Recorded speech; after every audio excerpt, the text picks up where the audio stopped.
Hey guys, what is up? It is the Fast Break Report here, bringing you guys another vlog. So I'm wearing some Cleveland Cavaliers colors today because I want to talk about Emoni Bates. Emoni Bates' summer league game was last night, and I watched it because I made that video about Emoni Bates about a week ago, saying that like Gilbert Arenas has a wild take on Emoni Bates, and it was that like he should have been taken 6th overall. Like Gilbert Arenas was just saying wild shit. Oh, like he's Donovan Mitchell's no longer the #1 option. Like people look at Emoni Bates with rose-colored glasses, and like I understand why to an extent. Like I get that he was like the fucking man in high school, but ever since he went to college, people have just been giving him the benefit of the doubt.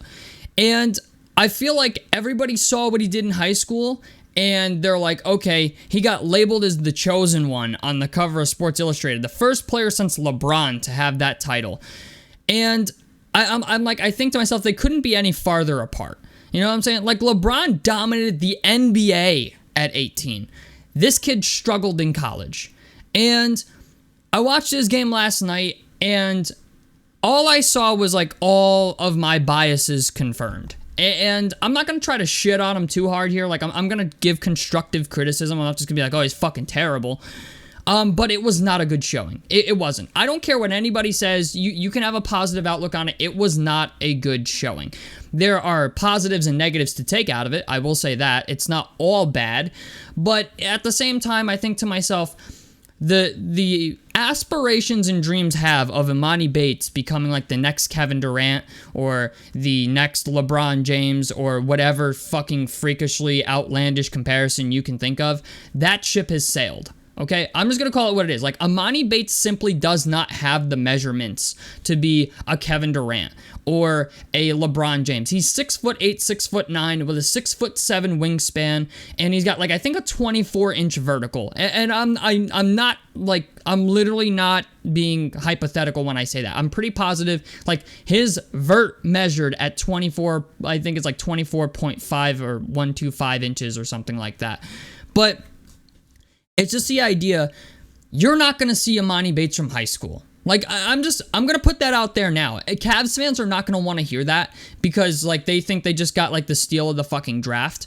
But it's just the idea, like, the guy that you thought was going to come into the NBA and absolutely dominate motherfuckers is not coming, okay? Now, I will say this. Emoni Bates, his peak is like Cantavius Caldwell-Pope. Okay, or J.R. Smith, a solid role player who can play, who's a 3-and-D role player. Okay, which is not bad, by the way. That's not a bad thing by any means. Like, if you can do that in the NBA, you can make a lot of fucking bread doing it. Okay, like Cantavius Caldwell-Pope himself came a very long way from when he first entered the league.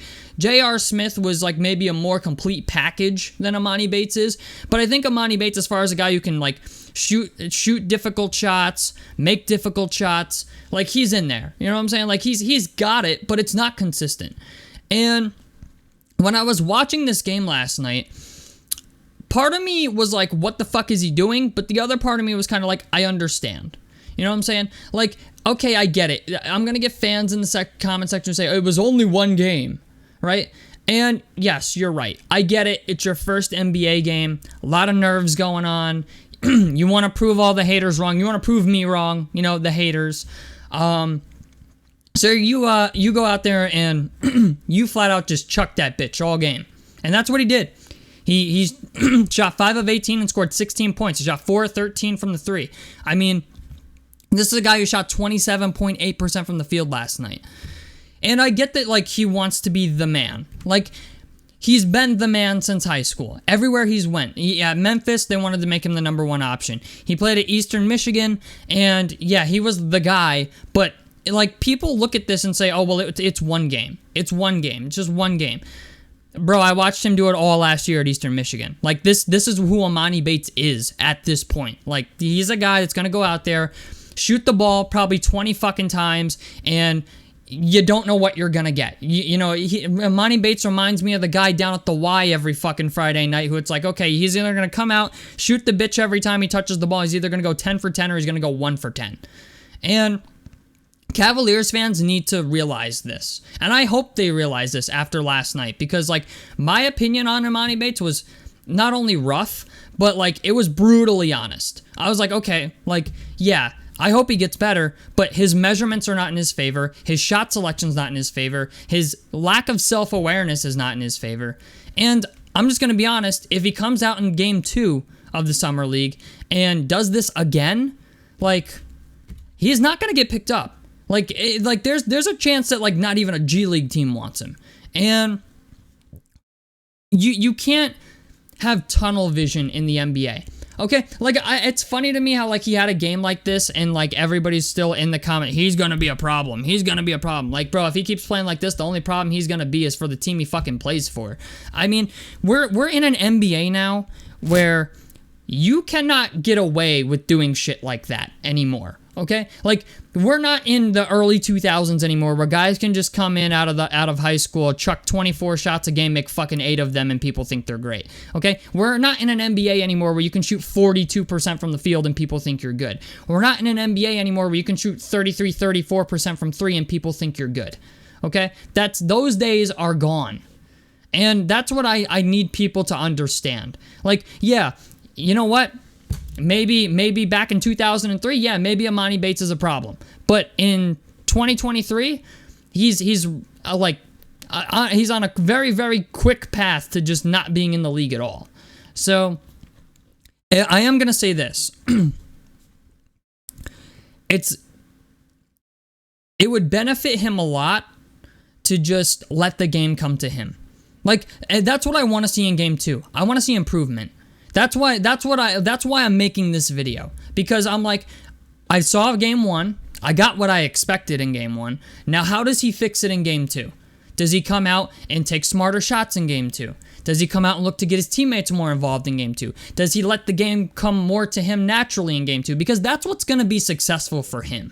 Okay? Like, I know he's coming into the NBA thinking he's going to be, the next fucking Kobe Bryant or some crazy shit, but you have to understand that, like, I think we've all been taught, if you've played basketball at any level, that if you don't have it going on a certain night, you got to get it to somebody who does. And Emoni Bates just doesn't strike me as that player yet. So I'm going to give him a little bit of the benefit of the doubt here because it's Game 1. I get it. You're playing in the NBA. You're playing against NBA level talent. You're excited. You're anxious. You want to show what you can do. I get that. I think we've all been there. Like, first game, we want to go out there and show people what the fuck we're made of. But in Game 2, I gotta see some type of improvement. I gotta see a more willingness to pass the ball. I gotta see smarter shot selection.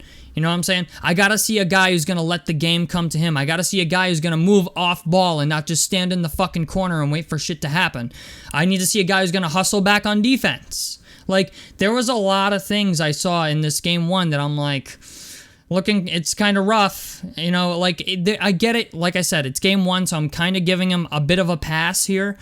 But there's a lot of improvement to be done. And a lot of people are saying, like, oh, he's not going to be a G League player. He's going to join the Cavaliers because they need wing help. No. The Cavaliers will gladly sign somebody before they bring Emoni Bates up from the G League to play on the NBA level, okay? Like, he is clearly a G League player. Like, everything about his game screams G League. And I'm not saying he can't ever move up to the NBA level, but it's going to be very hard. It's not going to be an easy trip, but he needs to change how he plays the game if he's ever going to be given a shot on the NBA level. And I'm actually interested to see how he plays in the G League and stuff like that, because I think that's where he's going to start the season. He's obviously going to start the season in the G League. But, based on what I saw yesterday, I'm like, you know what? He's got a lot of improvement to make. And yeah, it's great that he's not afraid to shoot the ball. I will say that. Like, that's the one good thing about him is he's not fucking shy. But the thing is, like, there is such a thing as being a shot chucker, and that's what we saw yesterday. I don't know, like, I'm pretty sure all of you have played at a gym before where you're shooting shots and they're just not falling and everyone's telling you to stop fucking shooting, okay? Like, that's what I watched last night. Like, I watched Emoni Bates play, and I was like, bro, if I was on his team right now, I'd be like, dude, can you stop fucking shooting the ball and, like, pass it? Like, you're not hitting. especially when you've got other guys on your team that are going. It just, for me, I have to see more, and I'm positive on it. Like, honestly, the best part about the whole thing is he can only go up from here, right? Like, that's the positive outlook on this. It's like, okay, yeah, he shot 5 of 18, 4 of 13 from 3, but it can only get better from here, right? Like, he's a guy that's like, okay, hopefully he learns from this game. Hopefully the coaching staff talks to him and is like, hey, next game, I want to see more ball movement, all right? I want you to let the game come to you. Stop forcing shots. Stop trying to go out there and score fucking 40, all right? Like, you had your one game to do it. It didn't go well, so let's see something different. So, I don't know, man. We'll have to wait and see. Tell me what you guys think about this down below in the comment section below. A like helps me out. Subscribe if you guys want to see more. I'm the Fast Break Report, and I'm out of this motherfucker. Peace, guys.